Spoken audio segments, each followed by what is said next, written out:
Hello दोस्तों, आप देख रहे हैं जय श्री राम यूट्यूब चैनल। आज हम बात करेंगे ब्रह्मा जी और श्री कृष्ण के बीच में हुए एक अनोखे किस्से की।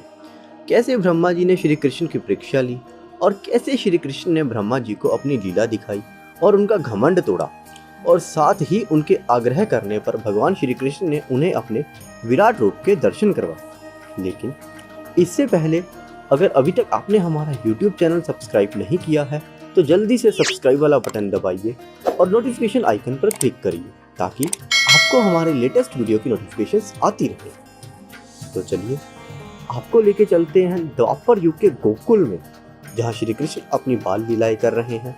दोस्तों, दरअसल जब श्री कृष्ण अपनी बाल्यावस्था में थे, यह उस वक्त की कथा है जब ब्रह्मा जी को भानु से पता चला कि भगवान विष्णु ने पृथ्वी पर श्री कृष्ण के रूप में अवतार लिया है, तो वो उनके दर्शन करने को आतुर हो गए।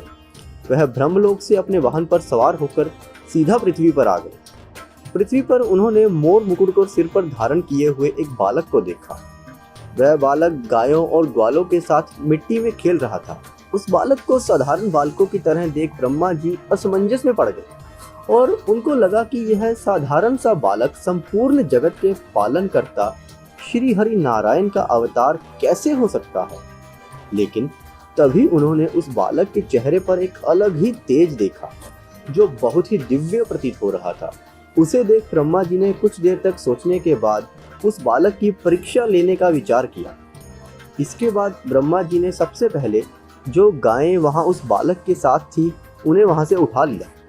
फिर जब श्री कृष्ण गायों को देखने के लिए गए तो पीछे से ब्रह्मा जी ने सभी ग्वालों को भी उठा लिया।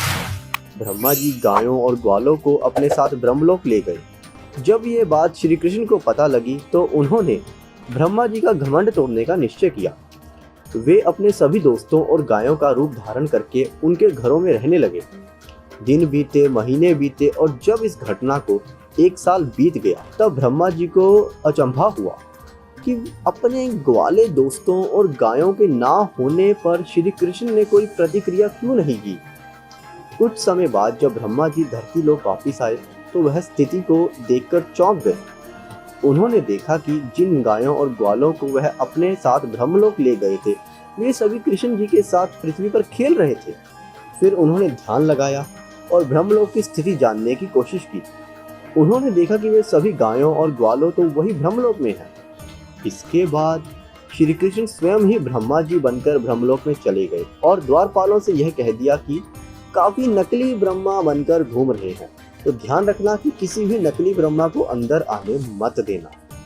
इसके बाद जब ब्रह्मा जी ब्रह्मलोक पहुंचे तो द्वारपालों ने उन्हें वहीं पर रोक लिया और उनसे कहने लगे कि आप अंदर नहीं जा सकते, पहले आप अपने असली रूप में आइए, फिर ही हम ब्रह्मा जी से आज्ञा लेकर आपको अंदर जाने देंगे। इसके बाद ब्रह्मा जी बोले कि मैं ही तो आपका ब्रह्मा जी हूँ, लेकिन द्वारपालों ने उन्हें अंदर जाने नहीं दिया। इसके बाद ब्रह्मा जी ने ध्यान लगाकर देखा तो उनकी गद्दी पर पहले से ही ब्रह्मा जी बैठे थे। इसके बाद ब्रह्मा जी श्री हरि नारायण की लीला समझ गए। उन्होंने हाथ जोड़कर श्री कृष्ण से क्षमा मांगी और श्री कृष्ण को उनके असली रूप में आकर दर्शन देने को कहा। ब्रह्मा जी की प्रार्थना पर श्री कृष्ण ने उन्हें अपनी असली रूप का दर्शन कराया और साथ ही उन्होंने ब्रह्मा जी को अपने विराट रूप के दर्शन करवाए। उनके इस रूप के दर्शन करने के लिए कई ब्रह्मा वहां आ गए। इनमें से कुछ ब्रह्मा के 3 सिर तो कुछ के 100 सिर थे। अपने अलावा इतने ब्रह्माओं को देख ब्रह्मदेव ने पूछा, हे प्रभु, ये कैसी लीला है। इस पर श्री कृष्ण ने कहा, हे ब्रह्मदेव, इस जगत में केवल एक ब्रह्मांड नहीं और आप ही एक ब्रह्मा नहीं है। जगत में कई सारे ब्रह्मांड हैं जहाँ पर कई ब्रह्मदेव मौजूद हैं, जिनमें से कुछ ब्रह्मा आपसे भी ज्यादा शक्तिशाली हैं। इन सभी का अपना अपना कार्य है। आप इस सृष्टि के निर्माता हैं और आप ही मेरी यह लीला नहीं समझ सके।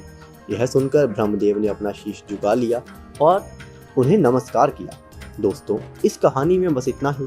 अगर आपको यह कहानी अच्छी लगी हो तो स्टोरी को लाइक करें और शेयर करें और हमारे चैनल को सब्सक्राइब करें। धन्यवाद।